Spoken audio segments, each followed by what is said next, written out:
Hello, so I'm here today to talk about the book, The Only One by Kaylee Duda.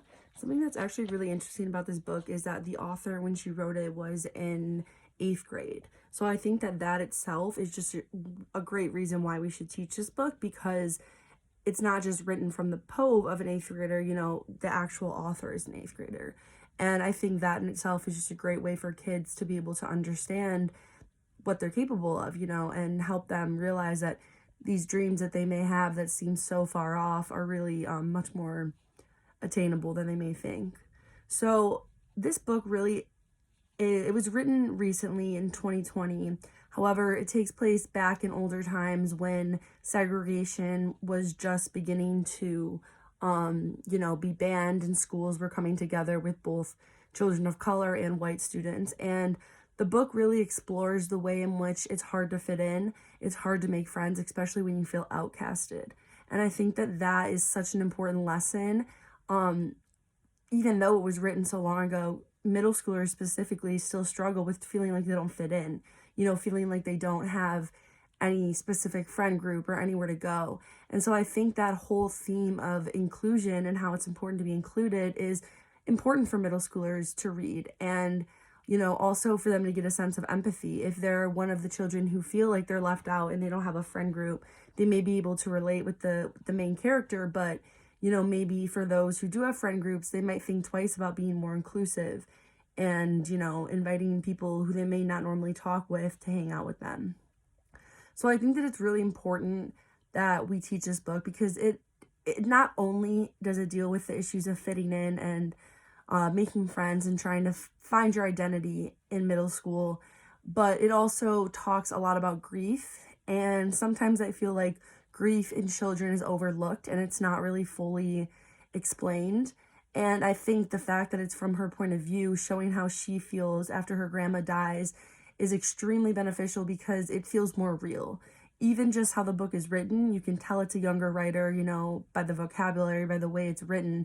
And I feel like it does a good job at giving justice to how children feel, and that acknowledging that children feel grief as well. And some of the ways, that she deals with this grief. Something else that's important about the book, why I think it'd be a great one to teach, is because it's a lot centered around family. The main character, Lucy, her parents died in a car accident when she was young, and she grew up with her grandma, and then her grandma died. And her friend's mom and family accepted her in and let her stay with them. And I think this is also an important message because it shows that family is not just blood. You know, you can be biologically related to someone and you don't consider them family. You can just be friends with someone but consider them family. And I think that's something that's really important too, especially for children who may feel like they don't connect with their family or feel like they don't belong in their family or have a traumatic or abusive home life. I think it really sends a message that family is more than just blood, and that you can find other people to support you and be there for you, even if they're not blood related, and they can act as a family to you. So a couple passages I thought that stood out was the first one, when the class was talking about segregation. It states, "The kid speaks up. All of this means unfair and separate in my mind.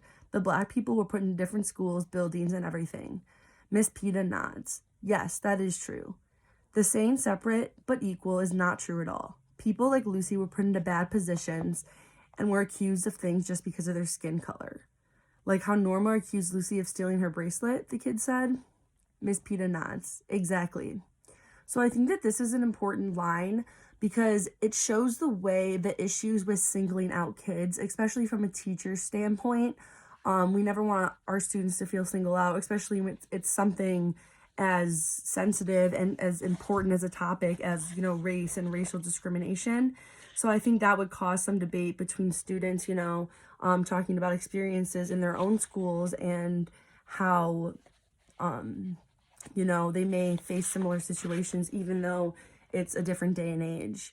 The other passage that stood out to me was, it was on page 78, where she was talking with Christina's mom, Christina's mom, the one who took her in, and she's saying, "I was thinking that because you're going to be living with us now, you should call me something than Mrs. Averill or Christina's mom. I nod. That makes sense. Do you have any ideas? She seems to relax and continues. I know you won't want to call me Mom, so I was thinking maybe Aunt Judy. I smile. That sounds good. I pause, then add, Aunt Judy. She smiles again and then leaves the sunroom, leaving me all alone with the Eiffel Tower. So I think that's also an important line because it goes back to that original theme within the book that family is not just people who are blood related to you. And I think it shows in this passage that, you know, she wants her to be comfortable. She wants her to be part of the family. And I think it really just shows that people do care about you and people want to help you and support you. And you have to be willing to let them in. So overall, I just think that this is a great book to teach. Just because it is written from an 8th grader, and the author was in 8th grade when she published the book. So I feel like that just adds so much value to it coming from, you know, her Pove. Even though it takes place back in older days, a lot of the themes are still relevant to kids. Themes like inclusion, which I think are extremely important while middle schoolers are searching for their identity and trying to find friend groups, and, you know, they're just striving to fit in and make meaningful relationships. And also, I think the theme about family is very important because in middle school, I know you can have tension between your family as you're starting to be a teenager and more dependent. So I think it's just overall a great book with a lot of great themes that could be beneficial in a middle school classroom.